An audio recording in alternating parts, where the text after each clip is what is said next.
ಹರಿ ಓಂ ಲಕ್ಷ್ಮೀನಾರಾಯಣಂ ನತ್ವಾ ಪೂರ್ಣಬೋಧಾನ್ ಗುರೂನಪಿ ಕುರ್ಮ ಶ್ರೀಕೃಷ್ಣಗೀತಾಯಾಃ ಭಾಷ್ಯಾದ್ಯುಕ್ತಾರ್ಥಸಂಗ್ರಹಂ. 14ನೇ ಶ್ಲೋಕ ಪಾಠ ಆಗಬೇಕು. ನಿನ್ನೆ ಒಂದು ಸ್ವಲ್ಪ ಹೇಳಿದ್ದದ, ಮತ್ತೊಮ್ಮೆ ನನ್ನ ಮನಸ್ಸಿಗೆ ಸಮಾಧಾನ ಆಗುವಷ್ಟು ಪಾಠ ಹಾಕೊಂಡು ಹೋಗ್ತೀನಿ. ನಾನು ತೃಪ್ತಿ ಆಗೋಂಗೆ ಹೇಳೋ ಪಾಠನ. ತತಶ್ವೇತೈರ್ಹಯೈರ್ಯುಕ್ತೆ ಮಹತಿ ಸ್ಯಂದನೆ ಸ್ಥಿತೌ ಮಾಧವಃ ಪಾಂಡವಶ್ಚೈವ ದಿವ್ಯೌ ಶಂಕೌ ಪ್ರದದ್ಮತುಃ ತತಃ ತೇಷಾಂ ಘೋಷಾನಂತರಂ. ಆ ಕೌರವರ ಎಲ್ಲ ಘೋಷಧ್ವನಿ, ಘೋಷ ಅಂದರೆ ಧ್ವನಿ, ಧ್ವನಿ ಬಂದ ಮೇಲೆ ಶ್ವೇತಹಯೈ ಶುಕ್ಲವರ್ಣಾಶ್ವೈ ಯುಕ್ತೆ, ಬಿಳಿ ಬಣ್ಣದ ಕುದುರೆಗಳಿಂದ ಕೂಡಿರುವಂತಹ ಮಹತಿ ಸ್ಯಂದನೆ, ಎಲ್ಲರಲ್ಲೂ ಎದ್ದು ಕಾಣುವಂತಹ ರಥದಲ್ಲಿ ಕುಳಿತಿರುವ ಪಾಂಡವಸ್ತು ಅರ್ಜುನ, ಕುಳಿತಿರುವಂತಹ ಕೃಷ್ಣ ಮತ್ತು ಅರ್ಜುನನು ಸ್ಥಿತಾವೇವ ಇತ್ಯನ್ವಯ, ಅಲ್ಲೇ ಕುಳಿತಿರುವಂತಹ ಅಂತ ಅನ್ವಯ ಮಾಡಿಕೊಳ್ಳ್ರಿ.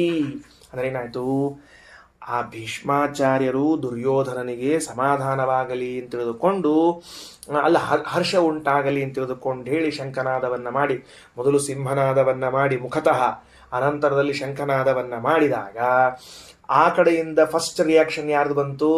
ಸೇನಾಧಿಪತಿ ಅಲ್ಲ, ಧರ್ಮರಾಜ ಅಲ್ಲ, ಫಸ್ಟ್ ರಿಯಾಕ್ಷನ್ ಕೃಷ್ಣ ಅರ್ಜುನರಿಂದ ಬಂದದ್ದು. ಈ ಕಡೆಗೆ ಪ್ರಾರಂಭ ಮಾಡಿದವರು ಯಾರು ಅಂತಂದ್ರೆ ಸೇನಾಧಿಪತಿಗಳಾದ ಭೀಷ್ಮಾಚಾರ್ಯ. ಆ ಕಡೆಗೆ ಉತ್ತರಿಸಿದ್ಯಾರು ಅಂದ್ರೆ ಸೇನಾಧಿಪತಿ ಅಲ್ಲ, ಜಗದಧಿಪತಿಯಾಗಿರುವಂತಹ ಕೃಷ್ಣ ಉತ್ತರಿಸಿದ. ನಿನ್ನ ಶಂಖಧ್ವನಿಗೆ ನನ್ನ ಶಂಖಧ್ವನಿ ಉತ್ತರ ಅಂತ ಕೊಟ್ಟ ಕೃಷ್ಣ. ಹೇ ಭೀಷ್ಮ, ನೀನೇನು ಶಂಖನಾದ ಮಾಡೋದು? ನಿನ್ನ ಶಂಖಧ್ವನಿಯನ್ನ ಹೊಟ್ಟೆ ಇಟ್ಟುಕೊಳ್ಳುವಂತಹ ಶಂಖಧ್ವನಿ ನಂದದ, ತೋರಿಸ್ತೀನಿ ತಗೋ ಅಂತ ಹೇಳಿ ಉತ್ತರ ಕೊಟ್ಟ ಅವ ಊದಿದ ಕೂಡಲೇ ಉತ್ತರ ಕೊಟ್ಟವ ಅರ್ಜುನ. ಆಮೇಲೆ ಮುಂದೆ ಭೀಮಸೇನ ದೇವರು, ಆಮೇಲೆ ಧರ್ಮರಾಜ, ಆಮೇಲೆ ನಕುಲ ಸಹದೇವರು, ಕೊನೆಗೆ ಪಾಪ ದುಷ್ಟದ್ಯುಮ್ನ ಕೊನೆಗೆ ಸೇನಾಧಿಪತಿ ಊದ್ಯೋ ಬೇಡ ಅಂತ ಊದಿದವ. ನಮ್ಮಲ್ಲಿ ಹಿಂಗೆ ಉಲ್ಟಾ ಕೇಳಲ್ಲ, ಸರಿನಾ? ಖರೆ ಒಂದು ಓದ್ಬೇಕಾಗಿತ್ತ, ಓದ್ಲಿಲ್ಲ, ಇವ್ರು ಓದ್ಯಾರ ಅಂತ ತಾತ್ಪರ್ಯ. ಸರಿ, ಏನಾಯ್ತು, ಇಷ್ಟು ಶಂಖನಾದವನ್ನ ಮಾಡಿದ್ರು ಅಂತ. ಇದರಲ್ಲಿರುವಂತಹ ರಾಯರ ವ್ಯಾಖ್ಯಾನದ ಸೂಕ್ಷ್ಮಾಂಶ ಏನು ಅಂತ ಕೇಳಿದ್ರೆ, ಶ್ವೇತಹಯೈಹಿ ತತಃ ಅನ್ನೋ ಶಬ್ದಕ್ಕೆ ಅನಂತರದಲ್ಲಿ ಎಂಬುದು ಸಾಮಾನ್ಯವಾದ ಅಭಿಪ್ರಾಯ. ತೇಷಾಂ ಘೋಷಾನಂತರ ಬರೆದುಬಿಟ್ಟು ಶ್ವೇತಹಯೈಹಿ ಅನ್ನುವ ಶಬ್ದಕ್ಕೆ ಶುಕ್ಲವರ್ಣ ಅಶ್ವೈಹಿ ಯುಕ್ತೆ ಅನ್ನೋ ವ್ಯಾಖ್ಯಾನವನ್ನು ಮಾಡಿದ್ದಾರೆ. ಸ್ಯಂದನೆ ಎನ್ನುವ ಶಬ್ದಕ್ಕೆ ರಥ ಅಂತ ಅರ್ಥ. ಸ್ಯಂದನ ಅಪರೂಪದ ಶಬ್ದ, ಅದು ರಥ ಬಹಳ ಬಳಸ್ತಿರ್ತಾರೆ, ಸ್ಯಂದನ ಕಡಿಮೆ ಇರ್ತದೆ, ರಥ ಶಬ್ದ ಅಂತ ಅರ್ಥ ಬರ್ದಾರ. ಪಾಂಡವಸ್ತು ಅನ್ನೋ ಶಬ್ದಕ್ಕೆ ಅರ್ಜುನ ಅಂತ ಬರ್ದಾರೆ. ಯಾಕೆ ಪಾಂಡವ ಶಬ್ದಕ್ಕೆ ಅರ್ಜುನ ಅಂತ ಯಾಕೆ ಬರೀಬೇಕಾತು ಅಂತಂದ್ರೆ, ಪಂಚಪಾಂಡವರು ಯುದ್ಧದಲ್ಲಿ ಭಾಗವಹಿಸಿದ್ದರಿಂದ ಕೃಷ್ಣ ಶಂಖನಾದ ಮಾಡಿದ ಮೇಲೆ ಹಿರಿಯನಾದ ಅಣ್ಣ ಧರ್ಮರಾಜ ಮಾಡಿದ್ನೋ ಅಥವಾ ಭೀಮಸೇನ ಮಾಡಿದ್ನೋ ಅನ್ನುವ ಸಂಶಯಕ್ಕೆ ಅವಕಾಶ ಇದ್ದುದರಿಂದ ಪಾಂಡವ ಎಂಬ ಹೆಸರು 5 ಮಂದಿಯಲ್ಲೂ ಸಮಾನವಾದದ್ದರಿಂದ ರಾಯರ ವ್ಯಾಖ್ಯಾನ ಹೆಂಗೆ ಮಾಡಬೇಕು ಅಂತ ತೋರಿಸ್ಕೊಡ್ತಾರೆ, ನಮಗೆ ಯಾಕೆ ಮಾಡಬೇಕು ಅಂತ ತೋರಿಸ್ಕೊಡ್ತಾರೆ. ಪಾಂಡವ ಎಂಬ ನಾಮವು 5 ಮಂದಿಯಲ್ಲೂ ಸಮಾನವಾಗಿದ್ದರಿಂದ ಮಾಧವ ಊದಿದ ಮೇಲೆ ಪಾಂಡವ ಊದಿದ ಅಂತ ಅನ್ನೋದಾದ್ರೆ, ಅಂದ್ರೆ ಮಾಧವ ಪಾಂಡವರು ಊದಿದ್ರು ಅನ್ನೋದಾದ್ರೆ ಭೀಮನೋ ಧರ್ಮನೋ ನಕುಲ ಸಹದೇವನೋ ಅರ್ಜುನನೋ ಎಂಬ ಸಂಶಯಕ್ಕೆ ಅವಕಾಶ ಇದ್ದರಿಂದ ಏಕರಥಸ್ಥರಾದದ್ದರಿಂದ ಸಮಾನಾಧಿಕರಣ್ಯ ಬಿದ್ದರಿಂದ ಪಾಂಡವ ಶಬ್ದದಿಂದ ಅರ್ಜುನ ತೆಗೆದುಕೊಳ್ಳಬೇಕು ಅಂದ್ರು. ಇನ್ನ ಅಲ್ಲಿ ಪಾಂಡವಶ್ಚೈವ ಅಂತದ, ಮಾಧವ ಪಾಂಡವ, ಚ ಅಂದ್ರೆ ಸಮುಚ್ಚಾಯಕ, ಏವ ಅಂತಂದ್ರೆ ವ್ಯಾವರ್ತಕ. ಚಕಾರ ಏವಕಾರಗಳು ಎರಡು ಒಂದ್ ಕಡೆ ಬರೋ ಹಂಗಿಲ್ರಿ. ಚಕಾರ ಏವಕಾರಗಳು ಎರಡು ಒಂದ್ ಕಡೆ ಬರೋ ಹಂಗಿಲ್ಲ. ಚ ಅಂದ್ರೆ ಎಂಡ್ ಅಂತ ಅರ್ಥ, ಏವ ಅಂದ್ರೆ ದಿ ಎಂಡ್ ಅಂತ ಅರ್ಥ. ಏವ ಅಂದ್ರೆ ದಿ ಎಂಡ್, ಚ ಅಂದ್ರೆ ಎಂಡ್ ಅಂತ ಅರ್ಥ. ಆ್ಯಂಡ್ ದಿ ಎಂಡ್ ಅಂತ ಹೆಂಗಂತ ಹೇಳಿದ್ರೆ ನೀವು ಹೇಳಿ ಬರುದಿಲ್ಲ ಹಂಗ. ಅದಕ್ಕೆ ಅಲ್ಲಿಂದ ಕಿತ್ತಿ ಸ್ಥಿತಾವೇವ ಅನ್ನೋಲ್ಲಿ ಅನ್ವಯ ಮಾಡಿಕೊಳ್ಳ್ರಿ. ಸರಿ ಆಯ್ತಾ? ಆ ರಥದಲ್ಲಿ ಇದ್ದೇ ಆ ಶಂಖನಾದವನ್ನು ಮಾಡಿದ್ರು ಅಂತ ಮುಗೀತು. ಈಗ ಒಂದು ಸ್ವಲ್ಪ ಶ್ವೇತಹೈರ್ಯುಕ್ತೆ ಅಂತ ಅನ್ನೋದಕ್ಕೇನು ಅಂತ ಕೇಳಿದ್ರೆ, ಅದು ಅರ್ಜುನನ ಇನ್ನೊಂದು ಹೆಸರು ಅಂತೂ ಪ್ರಸಿದ್ಧಿ ಅದ. ಏನದ ಅದು? ನಾವು ಅರ್ಜುನನ ರಥವನ್ನಷ್ಟೇ ಹೇಳಿ ಹೊರಟಿಲ್ಲ. ಅರ್ಜುನನ ರಥದಲ್ಲಿ ಬಿಳಿ ಕುದುರೆಯನ್ನು ಕಟ್ಟಿದ್ದಾರೆ ಅಂತಲ್ಲ. ನಮಗೇನದ ಅಂತ ಕೇಳಿದ್ರೆ, ಭಗವಂತ ಅರ್ಜುನನ 10 ಹೆಸರುಗಳಲ್ಲಿ ಶ್ವೇತವಾಹನ ಅಂತೂ ಒಂದು ಹೆಸರದ. ಪ್ರಸಂಗ ಏನು? ಮಹಾಭಾರತದ ವಿರಾಟ ಪರ್ವದಲ್ಲಿ ಉತ್ತರ ಕುಮಾರನನ್ನು ಕರೆದುಕೊಂಡು ಹೋಗಿ ಶಮೀ ವೃಕ್ಷದ ಮೇಲಿಟ್ಟಿರುವಂತಹ ಅಸ್ತ್ರಗಳನ್ನ ಕೆಳಗಿಳಿಸುವಾಗ ಇದು ಇವರಸ್ತ್ರ, ಇದು ಇವರಸ್ತ್ರ ಅಂತ ಪರಿಚಯ ಮಾಡಿಸ್ತಾ ಇದ್ರೆ, ಬೃಹನ್ನಳೆ ನೀನ್ ಯಾರು ಅಂತ ಉತ್ತರ ಕುಮಾರ ಕೇಳಿದಾಗ, ಗಾಂಧೀವಿ ನಾನು ಅರ್ಜುನ ಅಂತ ತಿಳ್ಕೊಂಡು ಹೇಳಿದಾಗ ನಾನು ನಂಬೋದಿಲ್ಲ, ಯಾಕೆ? ನೀನು ಅರ್ಜುನ ಆಗಬೇಕಾಗಿದ್ರೆ ಅರ್ಜುನನ 10 ಹೆಸರುಗಳನ್ನು ಹೇಳಿ ವಿವರಣೆ ಕೊಡು ಅಂತ ಕೇಳ್ತಾನೆ.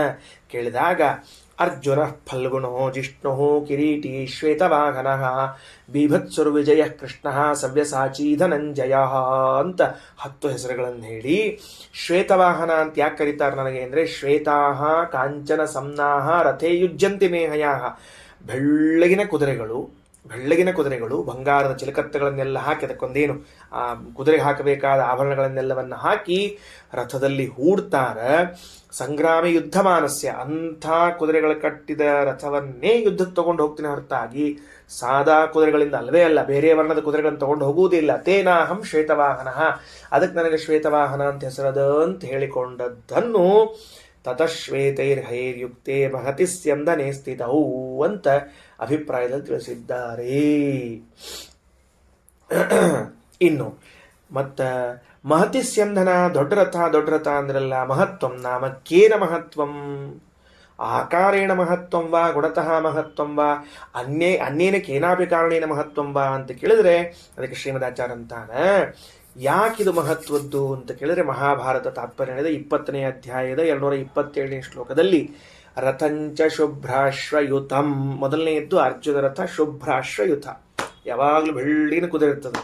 ಕೆಲವರು ಆಚಾರ್ಯ ಯಾವಾಗಲೂ ಬೆಳ್ಳಿಗಿನ ಧೋತ್ರ ಧೋತ್ರ ಊಟ ಮಾಡಿರ್ತಿರ್ತಾರೆ ಅವರು, ಅದೊಂದು ಭೂಷಣ ಅವರಿಗೆ. ಅದಕ್ಕೆ ಶುಭ್ರಾಶ್ವಯುತಂ. ಜಯಾವಹಂ ರಥಂ, ಮೊದಲನೆಯದ್ದು ಆ ರಥದಲ್ಲಿ ಕುಳಿತಾಗ ಎಂದೂ ಪರಾಜಯ ಆಗುವುದಿಲ್ಲ. ಸೊ ಅಪರಾಜಿತತ್ವ ಎಂಬುವಂತಹ ಮಹತ್ವವುಳ್ಳದ್ದಾದ್ರಿಂದ ಮಹತಿ ಸ್ಯಂದನೆ ಸ್ಥಿತವು ಅಂತ ಘೋಷಣೆ ಮಾಡ್ತಿದ್ದೇವೆ. ಒಂದು. ಎರಡನೆಯದ್ದು ತೂಣೌಚ ಅಕ್ಷಯ ಸಾಯಕೌ, ಅವನ ಬತ್ತಳಿಕೆ. ಇದರ ರಥಕ್ಕೇನು ಸಂಬಂಧ ಅಂತ ಕೇಳಬಾರ್ದು ಅಲ್ರಿ. ಅವನ ಬತ್ತಳಿಕೆ ಬಗ್ಗೆ ಯಾಕೆ ಹೇಳಬೇಕು? ಬಾಣಗಳನ್ನು ಇಡುವ ಸ್ಥಳ ಬತ್ತಳಿಕೆ. ಅದು ಯಾಕೆ ಸಂಬಂಧ ಅಂತ ಕೇಳಿದ್ರೆ ನೋಡು, ಅವುಗಳನ್ನು ಕಟ್ಟಿಕೊಂಡೇ ಈ ರಥಕ್ಕೆ ಇರ್ತಾನವ. ಅವುಗಳನ್ನು ಕಟ್ಟಿಕೊಳ್ಳಾರ ರಥಕ್ಕೆ ಅಲ್ಲಿ ಬರುವುದಿಲ್ಲ ಯುದ್ಧಕ್ಕೆ ಹೋಗುವಾಗ. ಅಕ್ಷಯ ಸಾಯಕವು, ಅಕ್ಷಯ ಸಾಯಕ ಅಂತಂದ್ರೆ ಅಕ್ಷಯವಾದ ಬತ್ತಳಿಕೆಗಳವು. ಶುಭವು ಏನೋ ಧರಿಸಿದವನಿಗೆ ಮಂಗಳ ಉಂಟು ಮಾಡುವಂತಹದ್ದವು. ಅವು ಕಟ್ಟಿಕೊಂಡು ಭಾರ ಬಾಣ, ಅಯ್ಯಪ್ಪ ಬರೇ ಬರ್ತಾವಲ್ಪ ಬಾಣ ಅನ್ಕೂತ್ ಕೂತ್ರೆ ಅವನಿಗೆ ಎಂದೂ ತ್ರಾಸಾಗಬಾರ್ದು. ಧರಿಸಿಕೊಂಡ ಎರಡೆರಡು ಬತ್ತಳಿಕೆಗಳನ್ನು ಕಟ್ಟಿಕೊಂಡ ಅರ್ಜುನನಿಗೆ ಶ್ರಮವಾಗದೇ ಇದ್ದಂತೆ ಇದ್ದು ಅಕ್ಷಯವಾದ ಬಾಣಗಳನ್ನು ಕೊಡುವಂತಹದ್ದಾಗಿದೆ ಇದು ಒಂದು. ಧ್ವಜಂಚ ರಾಮಸ್ಯ ಹನುಮದಂಕಂ, ಧ್ವಜ ಅದ ಎಂಥದ್ದದು? ಹನುಮದಂಕಂ, ರಾಮಸ್ಯ ಧ್ವಜಂ, ಹನುಮಂತನ ಚಿತ್ರವಿರುವ ರಾಮನ ಧ್ವಜ ಅದು. ಅದೇನ್ರಿ ಹನುಮದಂಕನ ಗೊತ್ತಾಗಲಿಲ್ಲ ನಮಗ ಅಂತಂದ್ರೆ ಇಲ್ಲಿ ಅದು ನೋಡಂತ. ಆದಾಯ ಇಂತಹ ಒಂದು ರಥವನ್ನು ಸರ್ವಂ ವರುಣಾದ ಅರ್ಜುನೇ ದದಾತ್, ಅಗ್ನಿ ಇಂತಹ ಒಂದು ರಥವನ್ನ ವರುಣನಿಂದ ತೆಗೆದುಕೊಂಡು ಬಂದು ಅರ್ಜುನನಿಗೆ ಕೊಟ್ಟ ಅಂತ ಶ್ರೀಮದಾಚಾರ್ಯ ನಿರೂಪಣೆ ಮಾಡ್ಲಿಕ್ಕೆ. ಅದಕ್ಕೆ ವಾದರಾಜ ಸ್ವಾಮಿಗಳು ವ್ಯಾಖ್ಯಾನ ಮಾಡ್ತಾರೆ. ಏನಂತ ವ್ಯಾಖ್ಯಾನ ಮಾಡ್ತಾರೆ? ಧ್ವಜಂಚ ರಾಮಸ್ಯ ಹನುಮದಂಕಂ ಇತ್ಯತ್ರ. ರಾಜರದು ಏನಂತಾರೆ? ರಾಮಸ್ಯ ಯುದ್ಧ ಕಾಲೇ ಹನುಮದಂಕಂ, ರಾಮದೇವರು ಯುದ್ಧ ಮಾಡೋ ಕಾಲಕ್ಕೆ ಈ ರಥಕ್ಕೆ ಹನುಮಂತನ ಧ್ವಜ ಇತ್ತು, ಹನುಮಧ್ವಜ ಇತ್ತು. ಏನ್ರಿ ಅರ್ಥ ಆಗಿಲ್ಲ ಅಂದ್ರೆ, ಯದಾ ರಾಮ ಇಂದ್ರದತ್ತಂ ಇಮಮೇವ ರಥಮಾರುಹ್ಯ ರಾವಣಂ ಪ್ರತಿ ಯುದ್ಧಂ ಚಕ್ರೇ ತದಾ ಹನುಮಾನ್ ಧ್ವಜಾಗ್ರೇ ಅಂಕತಯ ಸ್ಥಿತ. ಏನಾಯ್ತು? ರಾವಣ ಯುದ್ಧಕ್ಕೆ ಬಂದ. ರಾವಣ ರಥದ ಮೇಲೆ ಕೂತಾನೆ ಯುದ್ಧ ಮಾಡಬೇಕು ಅಂತ. ಸ್ವಾಮಿ ರಾಮಚಂದ್ರ ನೆಲದ ಮೇಲೆ ನಿಂತಾನೆ. ಛೇ ನಮ್ಮ ಸ್ವಾಮಿ ನೆಲದ ಮೇಲೆ ನಿಂತಾನಲ್ಲ ಅಂತ ತಿಳ್ಕೊಂಡು ಹೇಳಿ ಇಂದ್ರದೇವರು ಮೇಲಿಂದ ರಥವನ್ನು ಕೊಟ್ಟು ಕಳಿಸಿರುವಂಥ ಅದ್ಭುತವಾದ ರಥವನ್ನು ಕೊಟ್ಟು ಕಳಿಸಿರು. ಅದಕ್ಕೊಬ್ಬ ಸಾರಥಿ ಸಹಿತ, ಸಾರಥಿ ಆಯುಧಗಳು ಎಲ್ಲ ಸೇರಿಕೊಂಡು ಒಂದು ರಥ ಬಂತು. ರಾಮದೇವರು ರಥದ ಮೇಲೆ ಏರಿದ ಮೇಲೆ ಯುದ್ಧ ಶುರು ಆಗಬೇಕು. ಮೇಲೊಂದು ಧ್ವಜ ಬೇಕಲ್ಲ, ಮತ್ತೆ ರಥ ಅಂದ್ರೆ ಒಂದು ಧ್ವಜ ಬೇಕಲ್ಲ. ಅಂದರೆ ಹನುಮಂತ ದೇವರು ಒಂದು ರೂಪದಿಂದ ಠಣ್ಣಂತ ಹಾರಿ ಆ ರಥದ ಮೇಲೆ ಕೂತ್ಬಿಟ್ರು. ಅದು ಹನುಮದಂಕಂ ಧ್ವಜಂ ರಥಂ. ಧ್ವಜದಲ್ಲಿ ಹನುಮಂತ ಇರುವಂತಹ ರಥ ಯಾವುದು ಅಂದರೆ ಶ್ರೀರಾಮಚಂದ್ರ ರಥ. ಅದೇ ರಥವೇ ಇವತ್ತು ಅರ್ಜುನನ ಕೈಗೆ ಬಂದಿತ್ತು. ಆದ್ದರಿಂದ ಮಹತಿ ಸ್ಯಂದನೆ ಸ್ಥಿತವು, ರಾಮ ಏರಿ ಯುದ್ಧ ಮಾಡಿದ ವಿಜಯಶಾಲಿಯಾದ ರಥದಲ್ಲಿ ಕುಳಿತು ಕೃಷ್ಣ ಅರ್ಜುನ ಕೂಡಿಸ್ಕೊಂಡು ಯುದ್ಧ ಮಾಡ್ತಿದ್ದಾನೆ ಅಂದಮೇಲೆ ಆ ಪರಾಜಯಕ್ಕೆ ಚಾನ್ಸೇ ಇಲ್ಲ. ಅದಕ್ಕೆ ಸಯೇವ ರಥ ಅರ್ಜುನಾರ್ಥಂ ಇಂದ್ರೇಣ ವರುಣವಶೇ ದತ್ತೋಭೂತ್. ಅದನ್ನು ತಗೊಂಡ ಇಂದ್ರ. ನೆಕ್ಸ್ಟ್ ರಾಮದೇವ್ರ ಕಾರ್ಯಕ್ರಮ ಮುಗಿದ ಮೇಲೆ ಎಲ್ಲಿಟ್ಟಿದ್ದ ಅಂದ್ರೆ ತನ್ನ ಮನೆ ತಂದು ಇಟ್ಕೊಂಡಿರಲಿಲ್ಲ. ನನ್ನ ಮಗ ನಾಳೆ ಅವತಾರ ಮಾಡಿ ಬರ್ತಾನಲ್ಲ ಅವಂಗಿರ್ಲಿ ಅಂತ ವರುಣನ ಕೈಯಾಗ ಕೊಟ್ಟಿದ್ದಂತ. ವರುಣ ಅದನ್ನು ಅಗ್ನಿ ಕೈಯಾಗ ಕೊಟ್ಟು ಮುಟ್ಸಪ್ಪ ಅಂತ ಹೇಳಿ ಕೊಟ್ಟಿದ್ದ. ಇಷ್ಟು ಆಚಾರ್ಯರು ತಾತ್ಪರ್ಯದಲ್ಲಿ ತಿಳಿಸಿದ್ದಾರೆ. ತತಶ್ವೇತೈರ್ಹಯೇ ಯುಕ್ತೆ ಮಹತಿ ಸ್ಯಂಧನೆ ಸ್ಥಿತೋ ಮಾಧವಃ ಪಾಂಡವಶ್ಚೈವ ದಿವ್ಯೋ ಶಂಖೋ ಪ್ರದದ್ಮತುಃ. ಮುಂದಿಂದು ದಿವ್ಯವಾದ ಶಂಖವನ್ನ ನಾದ ಮಾಡಿದರು ಅಂತ ಹೇಳ್ತಿದ್ದೀರಲ್ಲ, ದಿವ್ಯವಾದ ಶಂಖ ಅಂದ್ರೆ ಏನು ಗೊತ್ತಾಗಬೇಕಲ್ಲ ನಮಗೀಗ ಅಂತಂದ್ರೆ ಅದಕ್ಕೆ ಹೇಳ್ತಾರೆ ಯಾವ ಶಂಖ ಅಂತ. ಮುಂದಿನ ಶ್ಲೋಕ 15ನೇ ಶ್ಲೋಕ. ಪಾಂಚಜನ್ಯಂ ಹೃಷಿಕೇಶೋ ದೇವದತ್ತಂ ಧನಂಜಯ ಪೌಂಡ್ರಂ ದದ್ಮೋ ಮಹಾಶಂಕಂ ಭೀಮಕರ್ಮಾವೃಕೋದರ. 3 ಮಂದಿಯ ಶಂಖದ ಹೆಸರನ್ನು ಹೇಳಿದ್ದಾರೆ. ಕೃಷ್ಣನ ಶಂಖದ ಹೆಸರು ಪಾಂಚಜನ್ಯ, ಅರ್ಜುನ ಶಂಖದ ಹೆಸರು ದೇವದತ್ತ, ಭೀಮಸೇನ ಶಂಖದ ಹೆಸರು ಪೌಂಡ್ರ ಅಂತ ಹೆಸರು ಅದಕ್ಕೆ. ಸರಿ ಆಯ್ತೇನಪ್ಪ? 3 ಮಂದಿ ಶಂಖವನ್ನು ಊದಿದ್ರು ಅಂತ ಅರ್ಥ ತಾತ್ಪರ್ಯ. ಅದಕ್ಕೆ ರಾಯರೇ ಅಂತ ನೋಡು, ತದ್ವಿವೃಣೋತಿ ಪಾಂಚಜನ್ಯಮಿತಿ. ಅದೇ ಆ ಹೆಂಗ ಶಂಖನಾದ ಮಾಡಿದ್ರು ಎಂಬುದು ವಿವರಣೆಯನ್ನು ಮಾಡಿರ್ತಾರೆ. ಹೃಷಿಕೇಶ ಅಂತ ಪರಮಾತ್ಮನ ಹೆಸರದ ಅಲ್ಲ.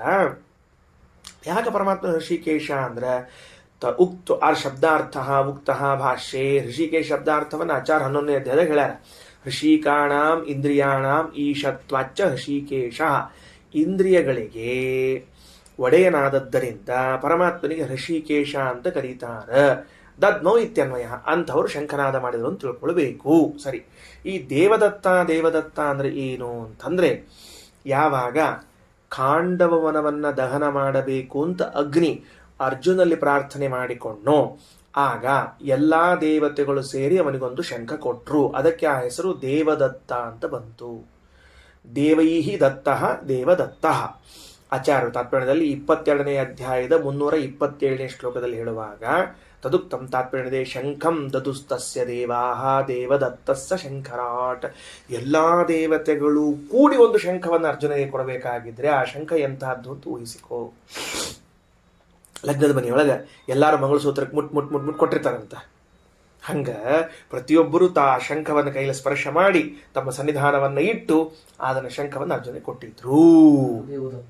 ಅದಕ್ಕೆ ದೇವದತ್ತ ಅಂತ ಹೆಸರು. ಮತ್ತ ಇನ್ನ ಭೀಮಸೇನ ಶಂಖ ತಾರತಮ್ಯ ಪ್ರಕಾರ ಭೀಮಸೇನ ದೇವ್ರು ಹೋಗ್ಬೇಕು. ನೆಕ್ಸ್ಟ್ ಆಮೇಲೆ ಕೃಷ್ಣನ್ ಹೋಗೋಣಂತೆ. ಪೌಂಡ್ರಂ ದದ್ಮೋ ಮಹಾಶಂಕಂ ಭೀಮಕರ್ಮಾವೃಕೋದರ. ಭೀಮಸೇನ ಶಂಖದ ಮಹಾತ್ಮ್ಯ ಹೆಂಗದ ಅಂತಂದ್ರೆ ಅದು ಪೌಂಡ್ರ, ಅದರ ಹೆಸರೇ ಪೌಂಡ್ರ. ಪುಂಡ್ರ ಅಂತ ಒಂದು ದೇಶ ಇತ್ತು. ಈ ಮಥುರಾ ಮತ್ತು ಇನ್ನೊಂದು ಯಾವುದೋ ಒಂದು ಭಾಗದ ಮಧ್ಯದಲ್ಲಿ ಒಂದು ಪುಂಡ್ರ ಅಂತ ಒಂದು ದೇಶದ ಅಂಗವಂಗ ಕಲಿಂಗ ಪುಂಡ್ರ ಅಂತ ಹಿಂಗೆ ದೇಶಗಳನ್ನೆಲ್ಲ ಹೆಸರು ಹೇಳ್ತಾರೆ. ಆ ದೇಶದಲ್ಲಿ ಸಿಗುವಂತಹ ಒಂದು ವಿಶಿಷ್ಟವಾದ ಶಂಖವನ್ನು ಭೀಮಸೇನ ತಗೊಂಡಿದ್ದಾನೆ. ಅದಕ್ಕೆ ಪುಂಡ್ರ ದೇಶೋತ್ಪನ್ನವಾದ ಶಂಖ ಪೌಂಡ್ರ ಅಂತ ಹೆಸರು ಅದಕ್ಕೆ. ಅದು ಮಹಾಶಂಖ ಅಂದ್ರೆ ಇತರರಿಂದ ಧರಿಸಲು ಅಸಾಧ್ಯವಾದ ಶಂಖ. ಅದ್ರ ಎತ್ತಲಿಕ್ಕೆ ಬರ್ತಿದ್ದಿಲ್ಲ ಉಳಿದವರಿಗೆ. ಭೀಮಸೇನ ಅದು ಒಂದೇ ಕೈಯಲ್ಲೆತ್ತಿ ಹಿಂಗೆ ಬಾಯಿ ಹಚ್ಚಿ ಅಂತ ನಾದ ಮಾಡಿದ ಅಂದ್ರೆ ಏನಾಗ್ತಿತ್ತು ಅಂದ್ರೆ, ಶ್ರೀಮದಾಚಾರ್ಯರು 26ನೇ ಅಧ್ಯಾಯದ 139ನೇ ಶ್ಲೋಕದಲ್ಲಿ ಭೀಮಸ್ಯ ನಾನಾದತ ಏವ ಮಹಾಸ್ವನೇನ ವಿಣ್ಮೂತ್ರ ಶೋಣಿತ ಮತೋ ಮೃತಿಮಾ ಪುರೇಕೆ. ಭೀಮನ ಶಂಖನಾದ ಕೇಳಿದ ಕೂಡಲೇ ಕೆಲವರು ನಂಬರ್ 1 ಮೂತ್ರ ಮಾಡ್ಕೋತಿದ್ರು, ಕೆಲವರು ನಂಬರ್ 2 ಸಣ್ಣ ಮಾಡ್ಕೊಂಡ್ಬಿಡ್ತಿದ್ರು, ನಂಬರ್ 3 ಅಂದ್ರೆ ಇದು ರಕ್ತದ ವಾಂತಿ ಮಾಡ್ಕೋತಿದ್ರು, ನಂಬರ್ 4 ಅಂದ್ರೆ ಸತ್ತೇ ಹೋಗ್ತಿದ್ರು. ಇದು ಭೀಮನ ಶಂಖದ ಮಹಿಮಾ. ತಾತ್ಪರ್ಯದ 26:139ನೇ ಶ್ಲೋಕ. ಭೀಮಸ್ಯ ನಾನದತ ಏವ ಮಹಾಸ್ವನೇನ ವಿಣ್ಮೂತ್ರ ಶೋಣಿತ ಮತೋ ಮೃತಿಮಾ ಪುರೇಕೆ. ನೆಕ್ಸ್ಟ್ ಪಾಂಚಜನ್ಯಂ ಹೃಷಿಕೇಶ. ಕ್ರಮವಾಗಿ ದೇವೋತ್ತಮರಾದ ಇಂದ್ರದೇವರು, ಜೀವೋತ್ತಮರಾದ ವಾಯುದೇವರು, ತದುತ್ತಮನಾದ ಪರಮಾತ್ಮನ ಶಂಖ ಪಾಂಚಜನ್ಯಂ ಹೃಷಿಕೇಶ ಅಂತದ. ಸರಿ, ಇದು ಪಾಂಚಜನ್ಯ ಅಂತ ಯಾಕೆ ಬಂತು ಅನ್ನೋದಕ್ಕೆ ನಮ್ಮ ಕಥೆ ಗೊತ್ತದೆ. ಅಲ್ಲಿ ಭಾಗವತ ಕೃಷ್ಣನ ಕಥೆ ಕೇಳ್ಬಿಟ್ಟಿವು. ಪಂಚಜನ ಎಂಬ ರಾಕ್ಷಸ ಸಂಹಾರ ಮಾಡಿ ಅವನ ಮೇಲೆ ಬೆಳೆದಿರುವಂತಹ ಶಂಖವನ್ನು ತಂದಿದ್ದಾನೆ ಅಂತ. ಅದಕ್ಕೆ ಆಚಾರ್ಯರು ಮಹಾಭಾರತ ತಾತ್ಪರ್ಯದ 3ನೇ ಅಧ್ಯಾಯದಲ್ಲಿ 75ನೇ ಶ್ಲೋಕದಲ್ಲಿ ಹೇಳುವಾಗ ಅದಕ್ಕೆ ಅಭಿಮಾನಿನಿಯರು ಮಹಾಲಕ್ಷ್ಮೀ ದೇವಿ. ಹೆಂಗೆ ಹೇಳ್ಯಾರ? ಸತ್ವಾತ್ಮಿಕಾ ಶಂಖಂ. ಸತ್ವಗುಣಕ್ಕೆ ಅಭಿಮಾನಿನಿಯಾದ ಶ್ರೀರೂಪ ಏನದ ಮಹಾಲಕ್ಷ್ಮಿದು, ಅದೇ ಶಂಖಕ್ಕೆ ಅಭಿಮಾನಿನಿಯಾದದ್ದು. ಶ್ರೀ ಭೂದುರ್ಗ 3 ರೂಪಗಳು, ಸತ್ವಗುಣ, ರಜೋಗುಣ, ತಮೋಗುಣಗಳು. ಆ 3 ಸತ್ವರಜಸ್ತಮೋ ಗುಣಗಳಲ್ಲಿ ಸತ್ವಗುಣಕ್ಕೆ ಅಭಿಮಾನಿನಿಯಾದ ಶ್ರೀರೂಪ ಏನದ ಅದುವೇ ಈ ಶಂಖಾಭಿಮಾನಿ. ಮತ್ತ ಇದಕ್ಕೆ ಅವಾಂತರ ಒಬ್ಬ ಅಭಿಮಾನಿ ಇದ್ದಾನೆ. ಯಾರು? ಕಾಮಪುತ್ರನಾದ ಅನಿರುದ್ಧ. ಆತ ಏನ್ ಮಾಡ್ಯಾನ ಅಂತ ಕೇಳಿದ್ರೆ, ತಪಸ್ಸು ಮಾಡಿ ನಾನು ಭಗವಂತನ ಶಂಖಕ್ಕೆ ಅಭಿಮಾನಿಯಾಗಬೇಕು ಅಂತ ಹೊರಪಡ್ದಾನ. ಸೋ ನಿರುದ್ಧೋ ಬ್ರಹ್ಮೋದ್ಭವ ಶಂಖತನುಃ ಪುಮಾತ್ಮ. ಅಲ್ಲೇ 3ನೇ ಅಧ್ಯಾಯದ 77ನೇ ಶ್ಲೋಕದಲ್ಲಿ ತಿಳಿತೇನಪ್ಪ ಏನಂತ ಹೇಳಿ. ಅದೇ ಮೂರನೇ ಅಧ್ಯಾಯದ ಕೊನೆಗೆ ಇವೆಲ್ಲ ಹೇಳ್ಬಿಟ್ರೆ, ಕೊನೆ ಶ್ಲೋಕನೇ ಇವೆಲ್ಲ. ಶಂಖಕ್ಕೆ, ಖಡ್ಗಕ್ಕೆ, ಗದಾಕ್ಕೆ, ಚಕ್ರಕ್ಕೆ ಯಾರ್ಯಾರ ಅಭಿಮಾನಿಗಳು ಅಂತ ಹೇಳ್ಬಿಟ್ರೆ ಶ್ರೀಮದಾಚಾರ್ಯಲ್ಲಿ ಒಂದೇ ಕಡೆ ಸಂಗ್ರಹ ಮಾಡಿಬಿಟ್ರೆ ಸುದೈವಕ್ಕೆ. ಅದನ್ನು ನಾರಾಯಣ ಪಂಡಿತಾಚಾರ್ಯ ಸಂಗ್ರಹ ರಾಮಾಯಣದಾಗ ಇನ್ನೊಂದು ಸ್ವಲ್ಪ ಮುಂದೆ ಬೆಳೆಸ್ಯಾರ. ಮತ್ತೆ ಅವೆಲ್ಲ ಒಂದೊಂದು ವಿಸ್ತಾರ ಮಾಡ್ಕೋತ ಹೋಗ್ಯಾರ ಮುಂದೆ. ಸಂಗ್ರಹ ರಾಮಾಯಣ ಓದುವುದೇ ಇಲ್ಲ, ಹೇಳೋದಂತದ್ದು ಉಳಿತು. ಏನು ಅದ್ಭುತ ವಿಷಯ ಬರ್ದಾರ. ವಾಲ್ಮೀಕಿ ರಾಮಾಯಣ, ಮಹಾಭಾರತಾತ್ಮಣೆ ಎರಡು ಕಂಬೈಂಡ್ ಮಾಡಿ ಹೇಳ್ಯಾರ. ಹೇಳ್ತೀನಿ ನಿನಗೆ, ರಾಮಾಯಣ ಪ್ರವಚನ ಮಾಡ್ಲಿಕ್ಕೆ ಹೇಳಿ ಮಾಡಿಸಿದ ಗ್ರಂಥ ಸಂಗ್ರಹ ರಾಮಾಯಣ, ನಾರಾಯಣ ಪಂಡಿತಾಚಾರ್ಯ ಉಪಕಾರ. ಇನ್ನ ಆ ಪಾಂಚಜನ್ಯವನ್ನ ಊದಿದರೆ ಏನಾಗುತ್ತೆ ಅಂತನ್ನೋದನ್ನ ಹೇಳಲಿಕ್ಕೆ ಹೊರಟಾರ ಕೃಷ್ಣ 26ನೇ ಅಧ್ಯಾಯದಲ್ಲಿ ಬರುವಂತಹದ್ದು ಶ್ಲೋಕ 3 ಕಡೆ ಹೇಳ್ಯಾರ. 7, 73, 52 ಹಿಂಗೆ ಹೇಳ್ಕೋತ ಬಂದಾರ ಅವನ್ನೆಲ್ಲ. ಇರ್ಲಿ. ಸಪಾಂಚಜನ್ಯೋಚ್ಯುತ ವಕ್ತ್ರ ವಾಯುನಾ ಭೃಶಂ ಸುಪೂರ್ಣೋದರ ನಿಸೃತ ಧ್ವನಿ ಜಗದ್ವಿರಿಂಚೇಶ ಸುರೇಂದ್ರ ಪೂರ್ವಕಂ ಪ್ರಕಂಪಯಾಮಾಸ ಯುಗಾತ್ಯಯೇ ಯಥಾ. ಹೆಂಗದ ಧ್ವನಿ ಅಂದ್ರೆ, ಅಚ್ಯುತ ವಕ್ತ್ರವಾಯುನಾ ಪೂರಿತಂ ಭೃಶಂ ಸುಪೂರ್ಣೋದರ ನಿಸೃತಂ ಸಹ ಪಾಂಚಜನ್ಯ. ಭಗವಂತನ ತುಟಿಗೆ ಹಚ್ಚಲ್ಪಟ್ಟ ಏನೋ ಅಂತ ಊದ ಕೃಷ್ಣ. ಅಚ್ಯುತ ವಕ್ತ್ರವಾಯುನ, ಭಗವಂತನ ಮುಖದಿಂದ ಹೊರಬಂದ ವಾಯುವಿನಿಂದ ಸುಪೂರ್ಣೋದರ ನಿಸೃತ ಧ್ವನಿ. ಆ ಶಂಖದ ಹೊಟ್ಟ್ಯಾಗ ಪೂರ್ಣ ಒಂದು ರೌಂಡ್ ಆಡಿ ಹೊರಗೆ ಬಂತಂತದ್ದು ಧ್ವನಿ. ಆಚಾರ್ಯ ಏನು ಶಬ್ದ ಬಳಸ್ತಾರ ನೋಡು.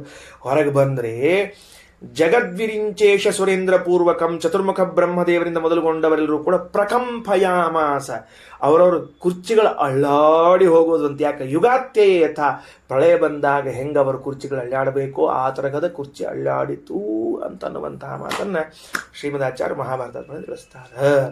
ಇಂಥ ಶಂಖವನ್ನ ಪಾಂಚಜನ್ಯಂ ಹೃಷಿಕೇಶ ದೇವದತ್ತಂ ಧನಂಜಯ ಪೌಂಡ್ರಂ ದದ್ಮೋ ಮಹಾಶಂಕಂ ಭೀಮಕರ್ಮಾವೃಕೋದರ ಅಂತ ಹೇಳಿದ್ದಾರೆ. ವಿಚಾರ ಮಾಡು. ಈ ಶಂಖಕ್ಕೆ ಅಭಿಮಾನಿನಿಯೂ ಮಹಾಲಕ್ಷ್ಮಿ, ಕೊಳಲಿಗೆ ಅಭಿಮಾನಿಯು ಮಹಾಲಕ್ಷ್ಮಿ. ಅದೇ ಅಚ್ಯುತ ಮುಖವಾಯುವಿನಿಂದ ಬಂದ ಶಂಖಧ್ವನಿ ಬ್ರಹ್ಮಾದಿಗಳ ಸ್ಟೇಜನ್ನು ಅವರ ಕುರ್ಚಿಯಲ್ಲಿ ಆಡಿಸ್ಬಿಟ್ರೆ ಅದೇ ಧ್ವನಿ ಕೊಳಲಿನ ಮೂಲಕ ಹೋದಾಗ ಎಲ್ಲರೂ ಬಂದು ಡ್ಯಾನ್ಸ್ ಮಾಡ್ಲಿಕ್ಕೆ ಶುರು ಮಾಡ್ತಾರಲ್ಲ. ಇದು ಏನು ಆಶ್ಚರ್ಯ ಕೃಷ್ಣನ ಧ್ವನಿ ಹೊರಗೆ. ಆಶ್ಚರ್ಯವತ್ ಪಶ್ಯತಿ ಕಶ್ಚಿದೈನಂ. ದೇವರ ಅತ್ಯಂತ ಆಶ್ಚರ್ಯ ಅಂದ್ರೆ ಇದು ಆಶ್ಚರ್ಯ. ಇದು ಒಂದು ದೇವರು ಬರೇ ಗಾಳಿ ಹಾಕಿದ ಅಂತ ಹೇಳಬೇಕು. ಅದೇ ಕೈಯಲ್ಲಿ ಕೊಳಲು, ಅದೇ ಕೈಯಲ್ಲಿ ಶಂಖ. ಅದಕ್ಕೆ ದೇವ್ರ ಚಿತ್ರ ಕೃಷ್ಣನ್ ಹೆಂಗೆ ಇಟ್ಕೋಬೇಕು ಖರೆ ಅಂದ್ರೆ, ಒಂದು ಕೈಯಲ್ಲಿ ಶಂಖ, ಒಂದು ಕೈಯಲ್ಲಿ ಕೊಳಲು ಇಟ್ಕೊಂಡ್ ಬಂದಿರಬೇಕು. ದೇವರು ಯುದ್ಧಕ್ಕೂ ತಯಾರು, ಸಂಸಾರಕ್ಕೂ ತಯಾರು, ರೆಡಿ ಇದ್ದೀನಿ ಅಂತ ಹೇಳಿ. ಕೊಳಲನ್ನು ಕೈಯಾಗಿ ಹಿಡಿದಾಗ ಆ ಕೊಳಲೊಳಗೆ ಯಾರಿದ್ದಾಳೆ ಅಂತ ಕೇಳಿದ್ರೆ ಲಕ್ಷ್ಮೀದೇವಿ ಇದ್ದಾಳೆ. ಆಚಾರ್ಯ ತಾತ್ಪರ್ಯದ ಬರೀತಾರೆ, ಶ್ರೀದೇವಿ ವೇಣುಮಾಶ್ರಿತ್ಯ ತಿಷ್ಠತಿ. ಯಾಕ? ಅಧರ ಸುಧಾಂ, ತುಟಿಯಿಂದ ಬರುವ ಸುಧೆಯನ್ನು ಪಾನ ಮಾಡ್ಲಿಕ್ಕೆ ಯೋಗ್ಯತಾ ಇರೋದಕ್ಕೆ ಒಬ್ಬಕಿಗೆ. ಹಂಗ ಅಕಿನೇ ಇದ್ದಾಳಲ್ಲಿ. ಸುರಾಹ ಇತರ ಭಾಂಡಗಾಹ, ದೇವತೆಗಳೆಲ್ಲ ಆ ಕೊಳಲಿಗೆ ಕಟ್ಟಿದ ಮುತ್ತಿನ ಗೊಂಚಲು ಇವು ಮೈ ಮೇಲೆ ಹಾಕೊಂಡ್ರೆ ಆಭರಣಗಳೊಳಗೆ ಬಂದು ಕೂತಾರಂತ ಕೇಳಬೇಕು ಅಂತ ತಿಳ್ಕೊಂಡು ಇದೇ ಕೈಯಲ್ಲಿ ಶಂಖ ಹಿಡ್ಕೊಂಡಾಗ ಅದೇ ಲಕ್ಷ್ಮೀದೇವಿ ಭಾನಿಯಾಗಿದ್ರು ಕೂಡ ಇಲ್ಲಿ ಹೋಗಿ ಬಂದ್ರೆ ಜಗತ್ ಕಂಪನ ಆಗ್ತದೆ, ಇಲ್ಲಿ ಬಂದ್ರೆ ಜಗತ್ ರೋಮಾಂಚನ ಆಗ್ತದೆ. ಇದೇ ನಮ್ಮ ಕೃಷ್ಣನ ಮಹಿಮಾ ಅಂತ ತಿಳ್ಕೋಬೇಕು. ಶ್ರೀಕೃಷ್ಣ ನಮಸ್ತು.